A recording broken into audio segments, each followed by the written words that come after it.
Before we take a look at our Nintex form, let's take a further look into our SharePoint list and understand the data that we're collecting. We've already built out the commercial advertising list where we gather information for company, building, advertising pack, customer first name, last name, and the requested discount, and also the start and end date of those campaigns. Now, looking at the list information and list settings, we'll take a look at how those columns are configured.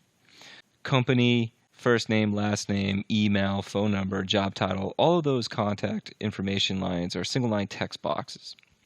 We'll be able to allow free-form data to be placed within those fields. However, the fields building and advertising pack are actually lookup data to separate lists to get building information and advertising pack information. And since that data already exists, we want to lock down what can be entered within the form for a more efficient form entering experience.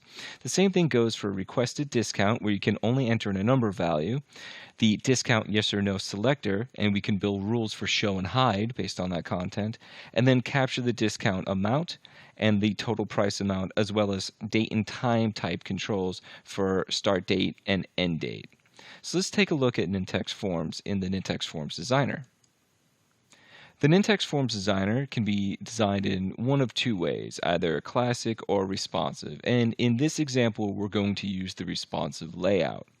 Within the responsive layout, all list columns that we have created will have their respective controls built out for you in the controls that are supported within Nintex Forms, in which you'll see company, building, advertising pack, requested discount, and discount yes, no, as well as additional controls such as calculated value for the package price and discount value. If we take a look at company, you'll click on that and notice up top it'll be a single line text value. Keep in mind that since this is a list column that we're leveraging in here, it automatically is connected to that list column. You'll notice that within the ribbon itself where it will say connected to. The label that is assigned with that control can be changed, but it will actually use that column title label to denote what the purpose of that control is. Next, we'll take a look at advertising pack. Advertising pack was one of the list lookup type columns, which we used a drop-down type formatting for that control, and Nintex Forms will adhere to that too. So if we double-click to go to more configuration for that lookup type control, you'll see where we can make sure that it's connected to the advertising pack column, and also it adheres to the display format of drop-down list.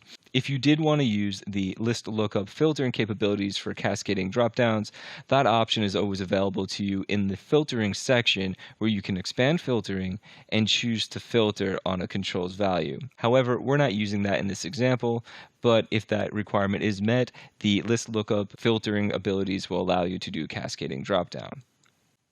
Further, you'll notice that we have package price and discount price. In the designer, you'll just see a value sign written for the values of those controls. What that is that is a formula. If I double click on that control, you'll see the formula field where we're able to enter a formula value. This formula uses pack price. And what pack price is actually a form variable. So where are form variables created? If we take a step back, we'll see form variables are created at the overall form settings. Click on form variables in the ribbon and you'll be able to design your form variables.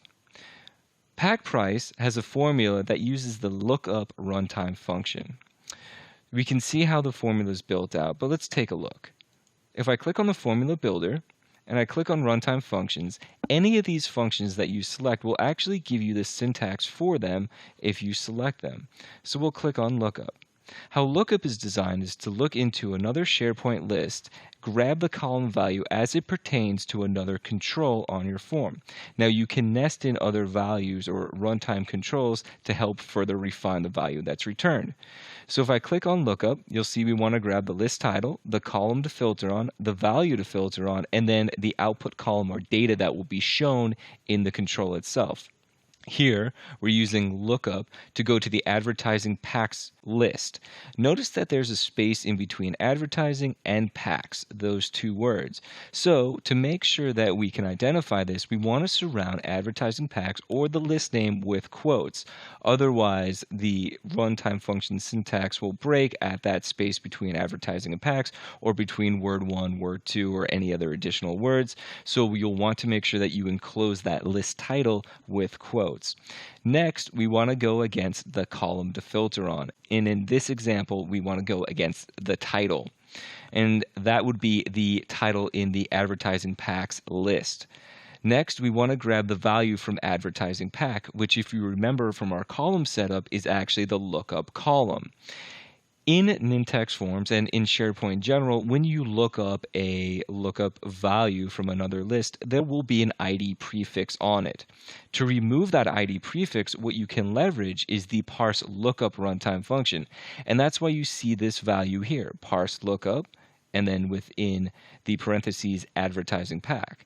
So if we scroll up and click on parse lookup, you'll see we want to apply the array or single lookup value, which is advertising pack. And then if we want to show text or not, we'll just leave that blank to grab the actual value, thus removing the ID prefix. Going back to our lookup runtime function, the last value is the output column, and the column title in this instance is cost US and then the US dollar sign.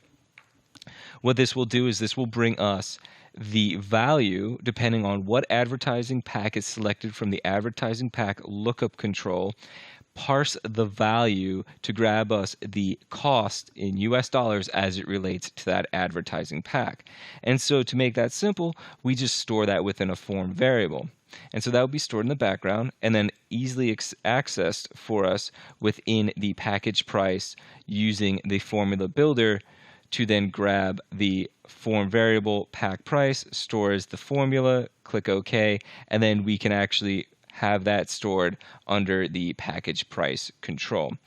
Within calculated values, you also have the ability to save as different data types too. And in this instance, because we are using currency, we'll choose the currency data type. The other data types available are generic, string, integer, and decimal. When you choose currency, you also have the ability to choose a value prefix, and because we were working with US dollar, we could put the US dollar value prefix to give a cleaner look to our form. Now the same applies for discount. If I double click on discount, which is another calculated value, we want to use the same pack price form variable we used before, but this time multiply it by a percentage discount. And so what is percentage discount? Percentage discount is another form variable. And to find that form variable, what we'll do is we'll go back into Nintex Forms variables. Clicking on percentage discount, what we want to do is grab the requested discount amount, so the integer value that's been placed within the requested discount single line text number-based field, and then multiply that by 0.01 to grab the percentage. And so we're able to collect and store that value in the background in a form variable to use in other controls, such as this discount control. So if we go back to the discount control, you can see where we can use the pack price and the percent discount that have been stored for us in form variables in the back end, and then can be configured through another formula within the calculated value control to give us the percentage amount. Once again, this time we'll use a data type of generic, but we'll apply the value prefix as a dollar sign. To even allow our end users to denote a value price discount, we want to ensure that they have the ability to choose yes or no. If you remember from our list settings, we actually use the discount value yes or no, yes, no checkbox. It's connected to the discount column, which is of yes or no type. And so what that allows us to do is to write rules to actually grab the requested value amount. If I wanted to take a look at rules, all rules, I'll just click on Nintex Forms 2016 and click on the rules button on the ribbon. Here's where you'll see hide discount. If I click on hide discount, you'll see that if not discount, which means if it is false, I want it to hide. So if this yes/no checkbox is unchecked or false, then I want to hide the selected controls. This will allow me to leverage a more efficient and advanced version of this form, allowing our users to not fill in non-required fields because maybe they didn't choose a discount. Let's take a look at building. Building is another list lookup control, which grabs data from a separate list. Now, this list doesn't have any additional information from a list lookup runtime function, so we'll leave this as B. Next, we have start date and end date. Now, these two type controls were configured completely off our list to allow us to choose the start date and end date of the advertising campaign. And then the rest are pretty general controls with contact first name, last name, email, phone number, and job title, as all of these are single line text box controls with no string formatting, no rules applied to them. For any additional settings you wish to apply to these controls, you can always double click on them and expand the other sections.